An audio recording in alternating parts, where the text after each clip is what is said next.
मराठा समाजातील विद्यार्थ्यांच्या शिक्षणाची चिंता आता दूर झाली आहे। ओबीसी विद्यार्थ्यांप्रमाणेच मराठा समाजातील विद्यार्थ्यांना सर्व शैक्षणिक सवलती लागू करण्याचा ऐतिहासिक निर्णय शिवसेना महायुती सरकारने घेतलाय। त्यामुळे इथून पुढे आर्थिक विवंचनेपोटी कोणत्याही मराठा विद्यार्थ्याचं शैक्षणिक नुकसान होणार नाही, तर सरकारच्या भक्कम शैक्षणिक सवलतीनं मराठा विद्यार्थ्यांचं भविष्य उज्ज्वल होणार आहे। चला तर जाणून घेऊयात कोणते आहेत हे निर्णय। 10वीची परीक्षा उत्तीर्ण झाल्यानंतर पुढील उच्च शिक्षणासाठी ओबीसी विद्यार्थ्यांना मिळणारी शालांत परीक्षोत्तर शिष्यवृत्ती योजना मराठा विद्यार्थ्यांना लागू असणार। सारथी संस्थेमार्फत मराठा समाजातील तरुणांना रोजगाराच्या संधी उपलब्ध करून देण्यासाठी विशेष मोटार वाहन चालक वाहक प्रशिक्षण योजना सुरू करण्यात येणार।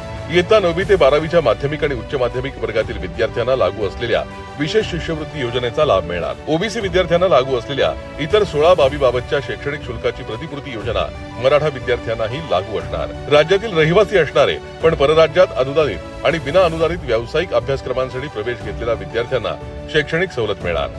शासकीय औद्योगिक प्रशिक्षण संस्थांमधील पीपीपी योजनेअंतर्गत तसंच खासगी औद्योगिक प्रशिक्षण संस्थांमध्ये प्रवेश घेतलेल्या विद्यार्थ्यांना व्यावसायिक प्रशिक्षण शुल्क प्रतिपूर्ती मिळणार। तसंच केंद्रीय भूत प्रवेश प्रक्रिया पूर्ण झाल्यानंतर महाविद्यालयांमध्ये रिक्त राहिलेल्या जागांवर प्रवेश नियंत्रण समितीनं मान्यता दिलेल्या संस्था तसंच केंद्रीय भूत प्रवेश प्रक्रिया पूर्ण झाल्यानंतर महाविद्यालयांमध्ये रिक्त राहिलेल्या जागांवर प्रवेश नियंत्रण समितीनं मान्यता दिलेल्या संस्था स्तरावरील जागांवर प्रवेश घेतलेल्या मराठा विद्यार्थ्यांनाही ओबीसी विद्यार्थ्यांप्रमाणे सर्व शैक्षणिक सवलती लागू असणार आहेत। महत्त्वाचं म्हणजे चालू शैक्षणिक वर्षापासून या सर्व निर्णयाची अंमलबजावणी करण्यात येणार आहे। योजनांच्या अर्जासाठी असलेल्या महाडीबीटी पोर्टलवरील प्रक्रिया सुलभ करण्याचा निर्णय सुद्धा यात घेण्यात आलाय। यामुळे मराठा विद्यार्थ्यांना मोठा दिलासा मिळालाय। उपमुख्यमंत्री माननीय एकनाथजी शिंदे साहेब कायमच मराठा समाजाच्या हितासाठी प्रयत्नशील राहिलेत।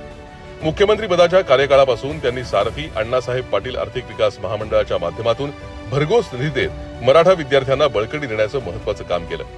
शिक्षण आणि नोकरीत 10% स्वतंत्र आरक्षण देण्यासाठी त्यांनी अनेक प्रयत्न केले। सध्या ते न्यायालयीन प्रक्रियेत आहे, पण एवढ्यावरच न थांबता त्यांनी मराठा समाजाला ओबीसीतून आरक्षण मिळावं यासाठी कुणबी नोंदी तपासण्याची मोहीम हाती घेतली। राज्यातील पात्र व्यक्तींना मराठा कुणबी मराठा जातीचं जात प्रमाणपत्र देण्याची कार्यपद्धती निश्चित करण्यासाठी निवृत्त न्यायमूर्ती संदीप शिंदे यांच्या अध्यक्षतेखाली समिती स्थापन देखील केली। यात आतापर्यंत लाखो नोंदी सापडल्या आहेत। जे शक्य झालं ते शिंदे साहेबांनी मराठा समाजाच्या उन्नतीसाठी प्रयत्न केले।